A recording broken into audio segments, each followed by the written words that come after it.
Up next on The Law at Work, we look at employment equity and how the laws surrounding equality affect your business. Law at Work is sponsored by Perit van Niekerk Woodhouse Macholo, leading labour law specialists representing businesses throughout South and Southern Africa, as well as Case Law, the quick, fast and easy labour law search engine.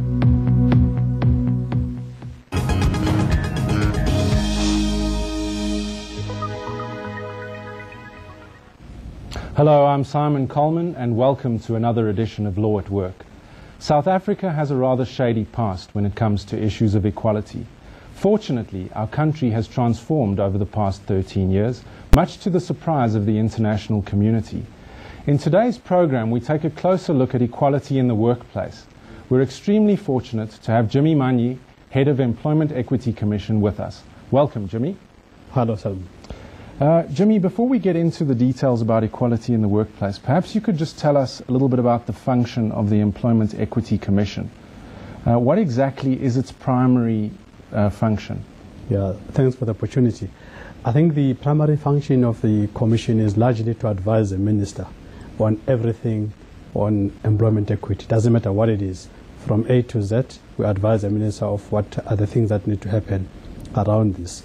We also make regulations as a commission, so in other words, to unpack the law into usable bites. Something that's easily interpreted by the businesses. Exactly, yeah, so that's what we do. Okay. And we also make awards to companies that are doing well. And yeah, so like for instance, we would have a recognition function to say, well done, that kind of a thing. Just here is a company that represents exactly what we want employment equity to be so about. Those are things that we do. Okay, now in terms of the, let's call it the not so pleasant side of employment equity, you heard when I was talking earlier about discrimination in the workplace. There seems to be very little making it through to the labour court system. Is there discrimination in the workplace in South Africa today? Yeah, I think someone that, if somebody was to say there is no discrimination, that would be untrue. Clearly there is still a lot of discrimination in the workplace, but it takes various forms. Some of it is very subtle, and that's most of it is very subtle. Some of it actually, in my view, it happens without people realizing that they're actually discriminating. It's so embedded in the culture of excluding people that people don't realize it. For instance, the fact that there should be no women at the top management of organizations, that on its own is discrimination against women. But people may not see it that way. They may just think it's this is the way it's always been. So that's right, yes. But that's actually discrimination against women. The fact that there are no black people is discrimination. The fact that there are no people with disabilities is discrimination. So it takes various forms. And the labor courts aren't flooded with this because two things.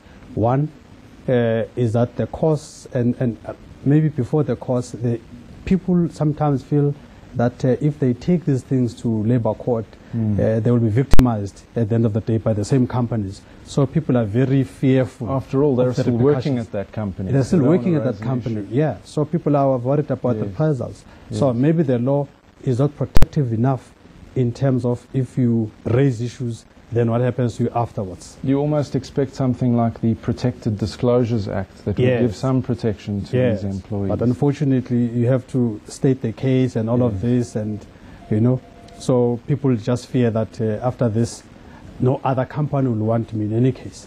Jimmy, do you think that there's a possibility that there's a floodgate situation here? I mean, let's just say the courts have been conservative in dealing with these matters. Could that be because they are concerned that if there are one or two major awards made, that there'd be a potential flood of claims from people alleging they were discriminated against? Not necessarily so. I don't think courts are worried about that. I really think the issue is that people are simply not forthcoming. So the issue is people are really not going to the courts. Yes. And I think also the issue around, you see, most people can only take cases to the CCMA. Yes. Now the CCMA cannot arbitrate on discriminatory issues. They can arbitrate on unfair dismissals and things like that are straightforward. Yes. But when it gets to these soft issues, like more complicated matters, you have to send it to the labor court. Yes, and this is where also costs get involved because you have to get representation. Now people that cannot afford lawyers don't take cases there. Speaking about lawyers and the law generally, I mean, what does the law actually say about discrimination in the workplace? It's prohibited. Discrimination in the workplace is prohibited. And actually, I think this is where the role of unions need to be even much stronger, because they at least form that, call it bridge, so that you don't actually talk to the actual individuals that might be afraid of reprisals. So unions have got to really raise the matter with the employers. A couple of weeks ago we discussed the issue of sexual harassment in the workplace, and it became evident in that discussion that there were grievance procedures in place in most companies in South Africa.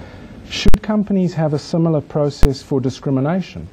I think that would be great if companies could look at that similar process, so that the person that is aggrieved is sort of protected. At the same time, the issue is raised very sharply. And if it's not dealt with internally, it could then progress to the Labour Court. Yeah. Okay. The other thing that seems to be fairly contentious, and it's possibly the flip side of what we've been talking about, affirmative action in certain pieces of legislation is encouraged, and obviously it's allowed if it's furthering the company's responsibilities in terms of their employment equity plan. What is your opinion on affirmative action in the workplace? No, I think it's a very good thing. It's a very necessary thing. I think affirmative action will help South Africa to ensure that we don't get like some of our neighbors across Limpopo. It's a very noble process that is structured, and it's got a process, and it's all transparent.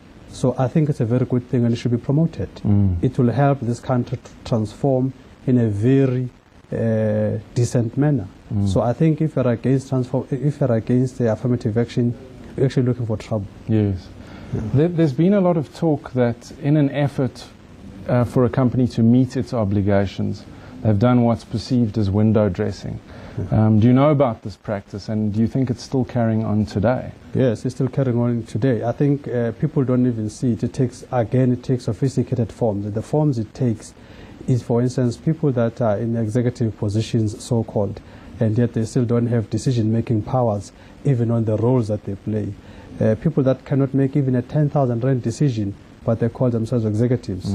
So those people are clearly window dressing. They've got no authority, no power to execute even their own mandates. They're there in name only. They're there in name only, and when there's a minister to be organized, then they are right there in front.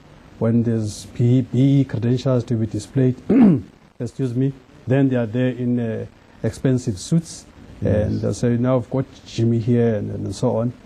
So really that's window dressing. So people need to be given jobs with a substance, and must be held accountable for the results, and must be given the necessary authority to deliver on the mandates that they're employed for. Absolutely. Jimmy, thank you very much for joining us. I hope to have you on the show again at some point in the future. I hope that's been as informative for you as it was for me. That's all we have for now. Until next time, goodbye.